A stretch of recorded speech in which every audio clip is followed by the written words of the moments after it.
Ok, entonces, buenas noches. Como les decía, el día de hoy vamos a estar hablando sobre las diversas técnicas de evaluación de un proyecto de inversión.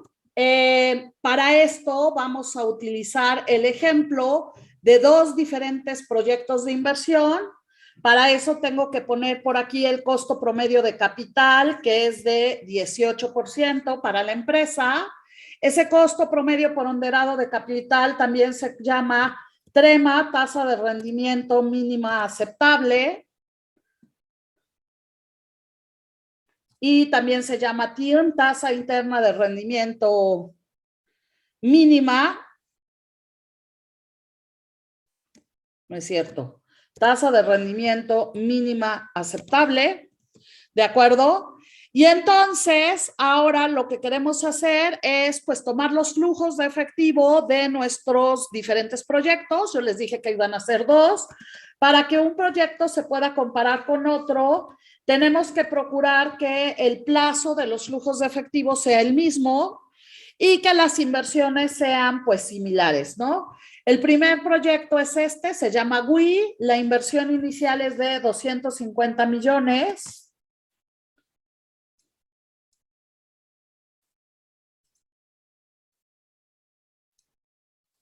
¿Correcto? Y después tiene flujos de efectivo de 35 millones en el primer año, 80 en el segundo, 130 en el tercero,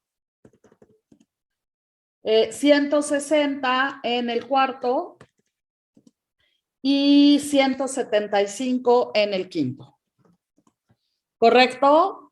Tenemos otro proyecto por acá, como voy a usar los mismos datos, lo voy a copiar por acá. Entonces, tenemos otro proyecto por acá. Este proyecto se llama SE. Su inversión inicial es de 50 millones. Su primer flujo de efectivo es de 18 millones. El segundo, 22. El tercero, 25. El cuarto, 30. Y el quinto, 32 millones. ¿Correcto? Y entonces, ahora sí, vamos a empezar con la primera técnica, que además a las empresas les encanta buscar, yo no sé por qué, la verdad, pero bueno, seguramente es porque, acuérdense que en este proceso de analizar o de evaluar un proyecto de inversión, aparte de identificar, pues, cuáles son nuestras inversiones potenciales y luego revisarlas, analizarlas y seleccionar, pues, las diferentes propuestas que se han generado como proyectos de inversión, pues tenemos que hacer la implementación y el monitoreo de estas propuestas que hayan sido seleccionadas una vez que estén, pues, ya lanzadas a la vida real, por llamarlo así, ¿no? En la evaluación de un proyecto de inversión es sumamente importante que estas técnicas que estemos usando sean fáciles de aplicar y sean fáciles de explicar, que estén basados en los flujos de efectivo que generan los proyectos, que tomen en cuenta el valor del dinero en el tiempo, que es sobre lo que hemos estado hablando, que además tomen en cuenta los riesgos del proyecto y que finalmente, pues, nos lleven a decisiones que maximicen nuestra riqueza, ¿no? Por eso estamos invirtiendo en un proyecto de inversión. Y la verdad es que las técnicas más usadas luego difieren mucho de las más acertadas, ¿no? Y entonces una de las técnicas más usadas en el mundo para la evaluación de proyectos de inversión es esta técnica que se conoce como periodo de recuperación. Algunos solo lo llaman así, periodo de recuperación. A mí me gusta ponerle la palabra simple junto, pero podrían solo encontrarlo como periodo de recuperación. ¿De acuerdo? El periodo de recuperación es la técnica más sencilla que existe en el mundo. Ajá. Simplemente me va a decir en qué momento, en qué tiempo recupero, pues, lo que invertí, la cantidad de dinero que invertí en mi proyecto. Ajá. Y y pues a todos nos gusta saber en cuánto tiempo recupero mi inversión. Entonces lo que vamos a hacer es vamos a calcular el periodo de recuperación por aquí y entonces empiezo y digo, es muy importante que la inversión inicial neta sea negativa porque es una salida de efectivo y todos los demás flujos son positivos porque estamos asumiendo que son entradas de efectivo. ¿Ok? Entonces, el proyecto me debe 250 millones porque es lo que invertí en él y luego tomo esos 250 millones y aparentemente le sumo, pero en realidad le resto porque la inversión inicial está negativa, los 35 millones que genero en el primer año y entonces el proyecto ya solo me debe 215 millones. Entonces, para el siguiente año tomo esos 215 millones y le resto los 80 millones que genera el proyecto y entonces ahora el proyecto me debe 135 millones. Para el siguiente año me paga 130 millones y todavía me debe 5 millones. Entonces, ¿cuándo voy a parar de hacer este cálculo? Cuando este número de que está en el periodo de recuperación se vuelve positivo. Y entonces yo podría decir de una manera muy simplista que el proyecto se recupera en 4 años, ¿no? Y entonces serían 4 años completos. Pero bueno, hay muchos autores que no les gusta esto que yo hago, que sean años completos, y entonces lo que les gusta es presentarlo como una partición de años. Entonces, ¿qué es lo que vamos a hacer?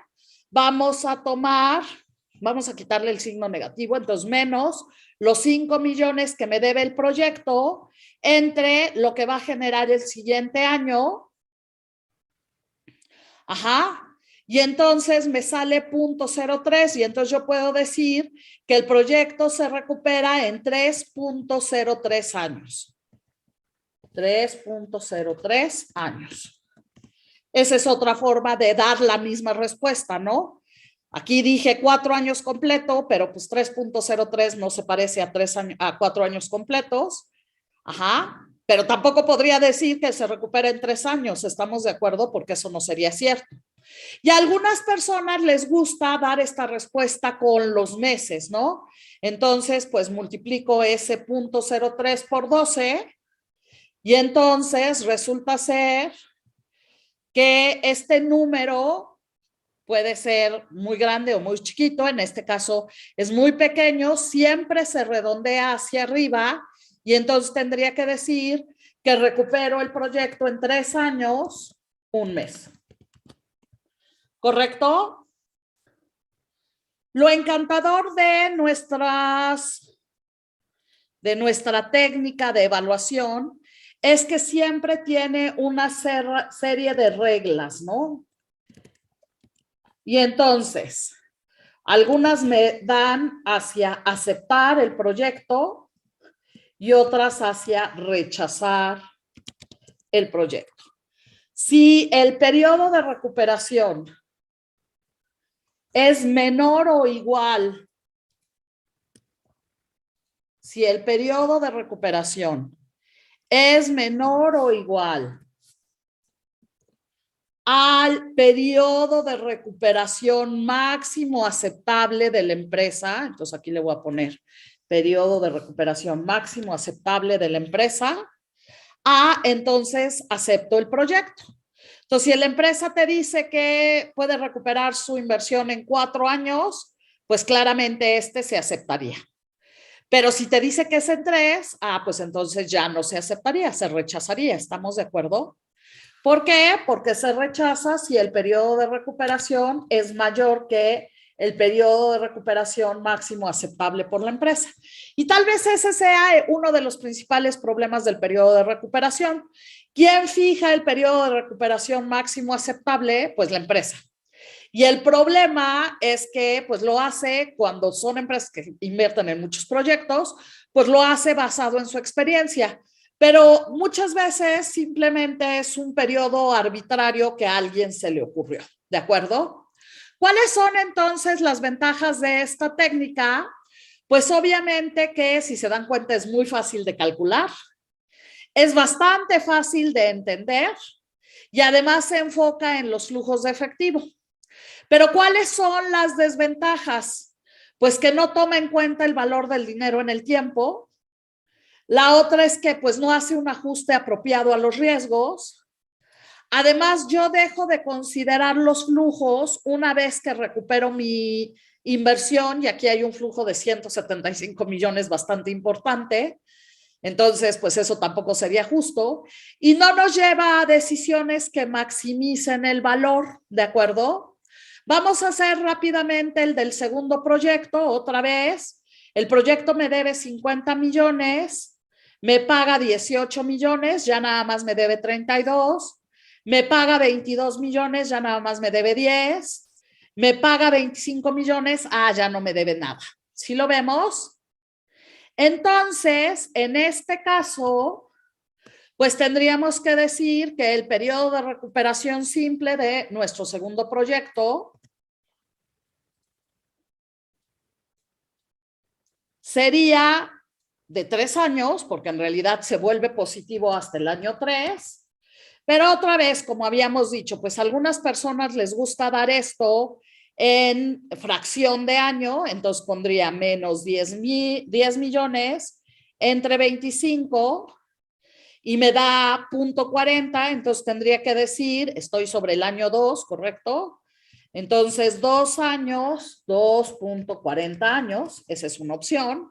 Y ahora si esos 0.40 los quiero volver meses, pues lo multiplico por 12. Y acuérdense que les dije que este siempre se redondea hacia arriba, entonces tendríamos que poner 2 años, 5 meses. ¿Correcto para todos? Muy bien. Ese es el periodo de recuperación simple y como su nombre lo dice, pues es simple. Ahora voy a explicar el periodo de recuperación descontado. El periodo de recuperación descontado,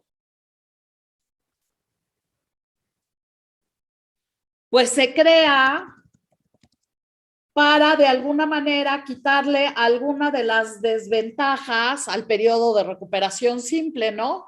Entonces ya va a tomar en cuenta el valor del dinero en el tiempo, por lo cual tenemos que traer los flujos de efectivo a valor presente, ¿de acuerdo?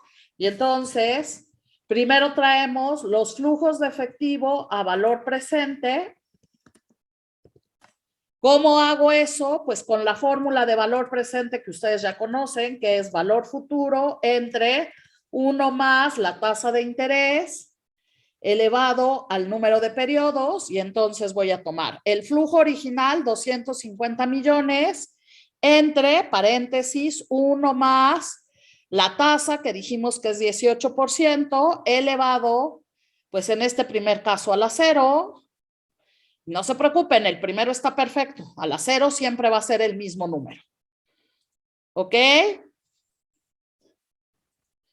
Pero después de eso nos vamos a dar cuenta que 35 millones entre 1 más la tasa de rendimiento elevado a la 1, pues ya no es lo mismo, ¿verdad? Y luego el siguiente, 80 millones entre 1 más la tasa de rendimiento elevado ahora a la 2. Y luego el que sigue, pues es 30 millones entre 1 más la tasa de rendimiento elevado a la 3. Y luego 160 millones entre 1 más la tasa de rendimiento elevado a la 4. Y el último, ¿verdad? 175 millones entre 1 más la tasa de rendimiento elevado a la 5. Y entonces ahí tenemos ya todos nuestros flujos de efectivo en valor presente. Y la técnica es la misma, digo, el proyecto me debe 250 millones porque es lo que invertí en él. En el primer año me paga 29 millones 600 mil, me sigue debiendo 220 millones. En el siguiente año me paga 57 millones 400 mil, me sigue debiendo 162 millones. En el siguiente año me paga 79 mil, me sigue debiendo 83 millones. En el siguiente año me paga 82 y me sigue debiendo 1,000,000 y es hasta el último año que logro que este número se vuelva positivo y entonces yo tendría que decir con años completos que este proyecto se recupera en 5 años. Si sacamos la fracción de año, pues entonces tomo.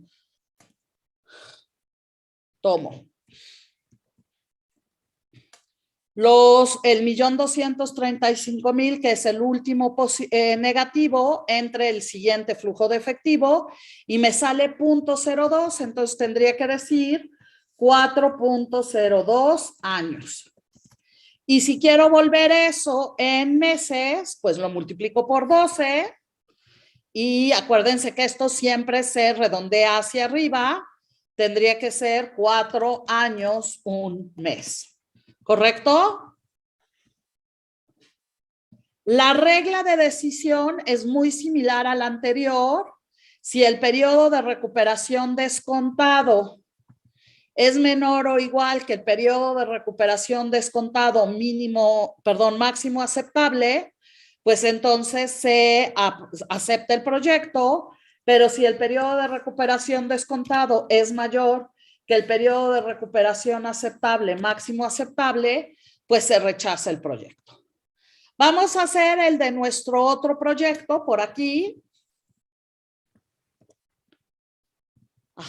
Acuérdense, hay que traer a valor presente los flujos de efectivo de este proyecto y entonces tomo 50 millones entre 1 más la tasa de rendimiento elevado a la 0. Y acuérdense que ese primer número siempre me va a salir lo mismo porque está elevado a la 0. El siguiente va a ser 18 millones entre 1 más la tasa de rendimiento elevado a la 1. El siguiente, 22 millones entre 1 más la tasa de rendimiento elevado a la 2. El siguiente, 25 millones entre 1 más la tasa de rendimiento elevado a la 3. El siguiente, 30 millones entre 1 más la tasa de rendimiento elevado a la 4. Y el último, los 32 millones entre 1 más la tasa de rendimiento elevado a la 5. ¿De acuerdo? Y entonces, otra vez, aplicamos la misma técnica para el periodo de recuperación descontado. El proyecto me debe 50 millones, me paga 15, me sigue debiendo 34, me paga 15, me debe 18, me paga 15, me debe 3 y en este momento se vuelve positivo. ¿De acuerdo? Entonces, tendríamos que decir que el proyecto se recupera en años completos, en 4 años. Si lo voy a dar en fracción de años, pues recordemos, siempre es el último flujo negativo dividido entre el siguiente flujo y entonces me da 3.24 años, ¿correcto? Y si eso lo vuelvo a meses, se multiplica ese 0.24 por 12 y entonces va a ser 3 años, 3 meses. ¿Correcto?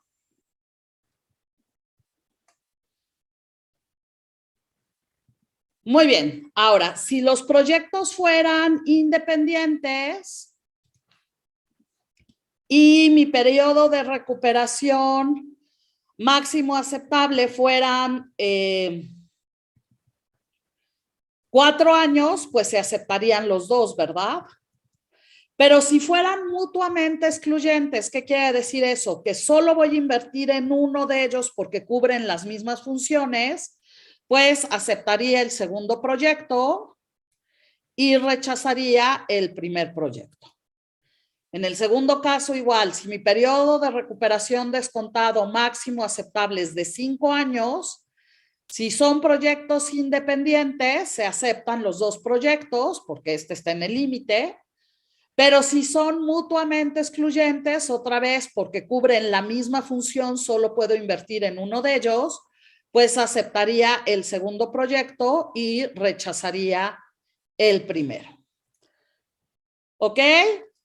Vamos ahora con la siguiente técnica que se conoce como valor presente neto, que es lo mismo que valor actual neto o que valor neto actual, no importa. Ajá. El valor presente neto es la suma del valor presente de todos los flujos de efectivo. Y ustedes ya sacaron los valores presentes de todos los flujos de efectivo. Entonces ya nada más le daríamos sumar a esa columna. Y este número que está aquí es el valor presente neto. Es la suma de los valores presentes de los flujos de efectivo. Por cierto, si me voy con el periodo de recuperación descontado hasta el último flujo de efectivo, es exactamente el mismo número. Entonces es otra forma de sacar el valor presente neto. Y la última forma es con la fórmula de Excel. Ponemos BNA. Lo primero que me pide es la tasa, que es 18%. Después me pide los valores, tomo todos los flujos de efectivo excepto el del periodo cero, que es la inversión inicial. Cierro el paréntesis y luego le pongo más la inversión inicial y me da exactamente el mismo valor. ¿Correcto? El valor presente neto se conoce como la regla de oro a la hora de evaluar un proyecto de inversión. ¿Por qué? Porque toma en cuenta todos los flujos de efectivo, toma en cuenta el valor del dinero en el tiempo al usar una tasa de descuento. Si la tasa de descuento es una tasa de descuento apropiada al riesgo que tenemos, pues entonces resulta ser que estamos tomando en cuenta además el riesgo del proyecto. Ajá. Y entonces, pues hace que esta sea la técnica pues más apropiada para poder evaluar un proyecto, ¿de acuerdo? Ajá. El único problema que pudiera tener el valor presente neto es que a veces es como medio difícil de interpretar el valor. Y bueno, obviamente no toma en cuenta la flexibilidad o las probabilidades de los flujos, que eso lo podemos lograr a lo mejor con un árbol de decisión. Ajá. Pero bueno, mientras ya sabemos que este es nuestro valor presente neto, ¿qué significa ese número? Significa que los inversionistas incrementarán su riqueza en 75 millones 258,117,64 centavos por invertir en este proyecto. Eso es realmente lo que significa el valor presente neto. También hay una regla de decisión y nos dice que si el valor presente neto es mayor o igual que 0, se acepta el proyecto, y si el valor presente neto es menor que 0, se rechaza el proyecto. Y es que es lógico, los flujos de efectivo son los beneficios de nuestro proyecto, lo estamos comparando contra la inversión inicial o el flujo cero, que es el costo del proyecto. Si sale positivo, quiere decir que los beneficios exceden al costo. Pero si sale negativo, quiere decir que el costo está excediendo los beneficios y nadie invertiría en eso. ¿Estamos de acuerdo? Vamos a calcular el del otro proyecto, que es valor presente neto. Lo voy a hacer ahora al revés. Primero con la fórmula BNA. Me pide la tasa, 18%. Me pide los valores de los flujos. Y posteriormente cierro el paréntesis y le sumo la inversión inicial que está en negativo, y me sale 25.731.227,73 centavos. Si yo sumo los valores presentes de todos los flujos de efectivo, me da exactamente la misma cantidad.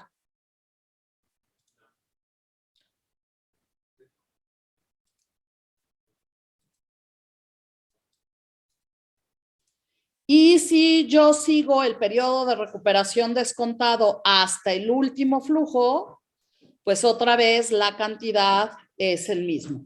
Esas son las tres maneras de calcular el valor presente neto.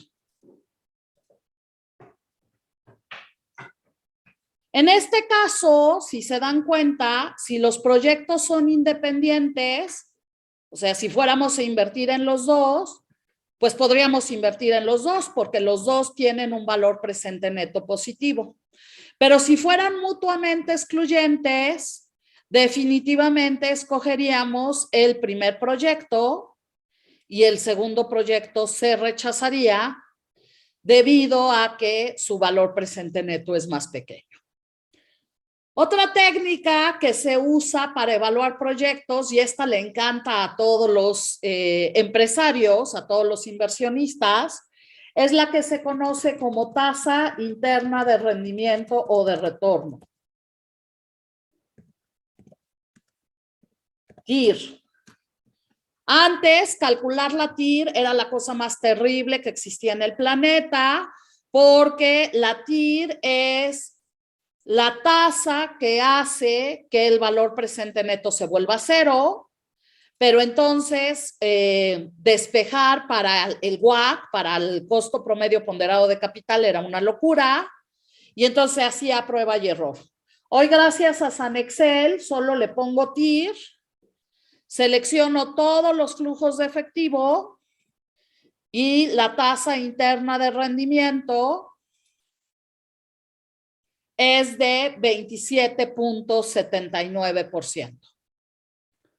¿Correcto? Ahora, yo les dije que esta tasa es la que vuelve el valor presente neto cero. Yo lo voy a cambiar, ustedes no lo hagan. Si yo vuelvo el costo promedio ponderado de capital, esta tasa, pues el valor presente neto se vuelve cero. Pero no lo queremos así, lo voy a regresar a como lo teníamos antes. ¿Correcto? ¿Y cuál es la regla de decisión? Pues si la tasa interna de rendimiento es mayor o igual al costo promedio ponderado de capital, se acepta el proyecto, y si la tasa interna de rendimiento es menor al costo promedio ponderado de capital, se rechaza el proyecto, lo cual también es lógico porque la tasa interna de rendimiento es el beneficio del proyecto y el costo promedio ponderado de capital es el costo del proyecto. ¿De acuerdo? Vamos a sacar el del otro proyecto. Les dije que es con la fórmula de TIR, selecciono todos los flujos de efectivo, incluyendo la inversión inicial, y en este caso sale 36.72%.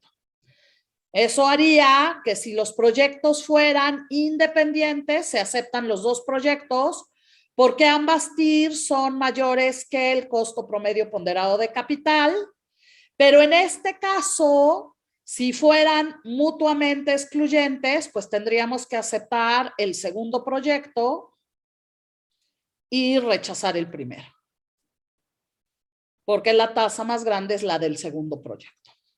Ahora, ¿cuáles son las ventajas de la tasa interna de rendimiento? Pues que tome en cuenta el valor del dinero en el tiempo, es una tasa al final de la historia.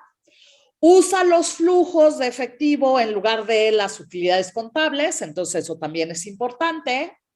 Toma en cuenta todos los flujos de efectivo que tiene el proyecto, y además es un número pues bastante fácil de interpretar porque lo podemos comparar con el costo promedio ponderado de capital, o si nosotros somos Inversionistas externos, a lo mejor lo comparamos con lo que gano en mi portafolio de inversión o lo que gano en mi inversión en el banco, ¿no?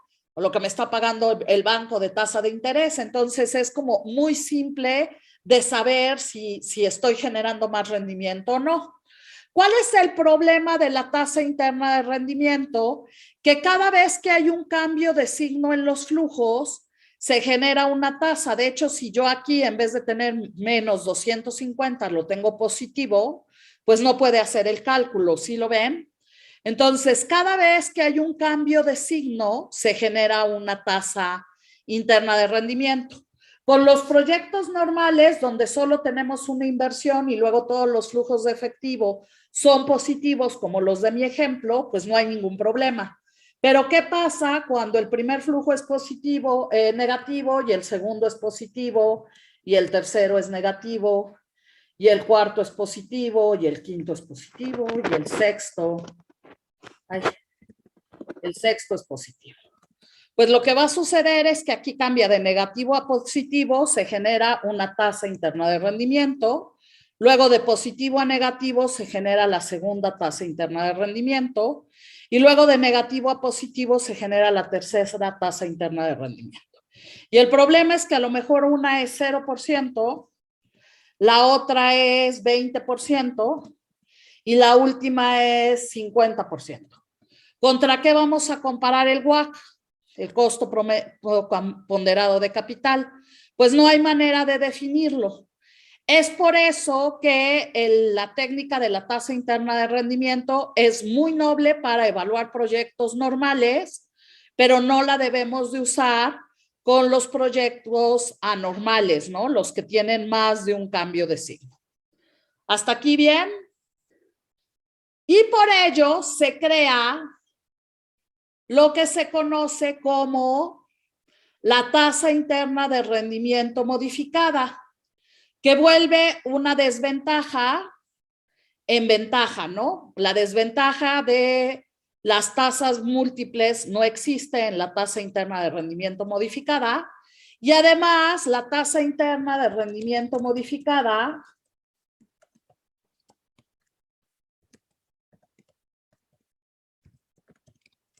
toma en cuenta una tasa diferente cuando te prestan el dinero que cuando tú se lo prestas a alguien. Para esta técnica se pone igual TIRM con M al final.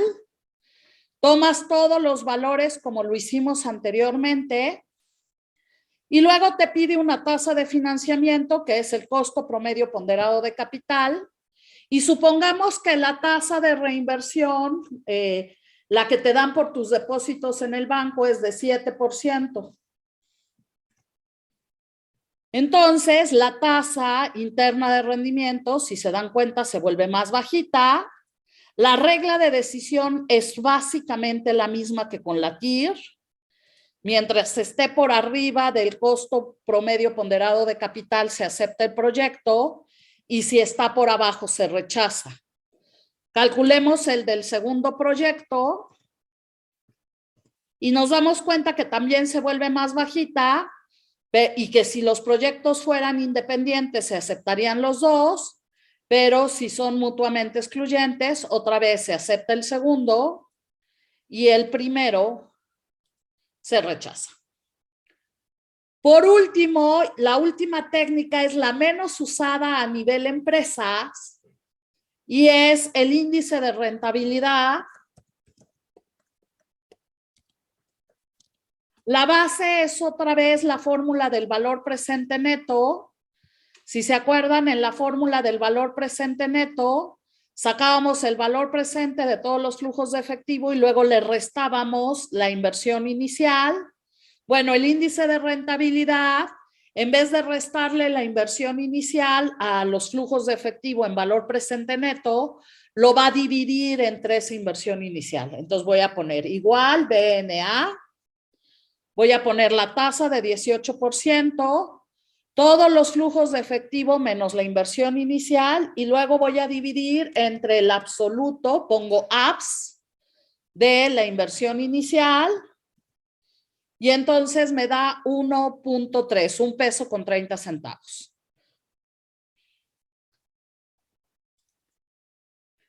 ¿Ok?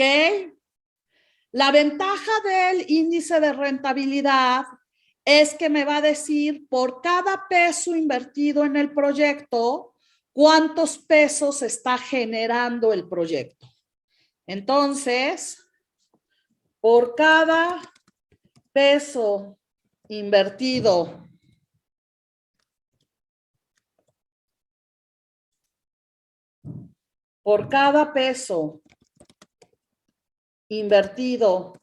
en el proyecto genera 1 peso con 30 centavos. La ganancia es de 30 centavos por peso invertido.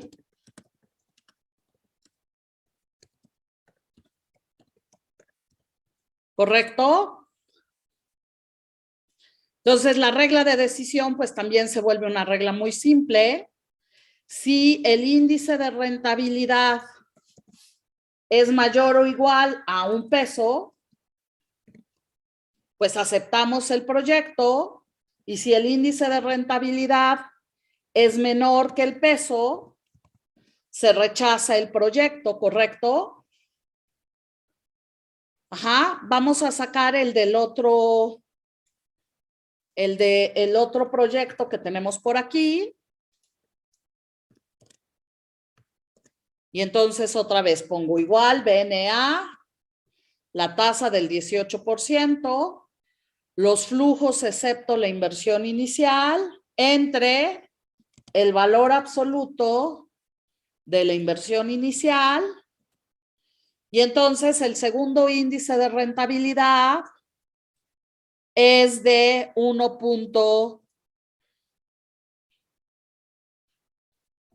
peso con 51 centavos, ¿de acuerdo? Si los proyectos fueran independientes, se escogerían los dos proyectos porque los dos índices de rentabilidad están por arriba de 1, pero como son mutuamente excluyentes, se escoge el segundo. Ahora, usando todas las técnicas, ¿qué proyecto aceptaríamos?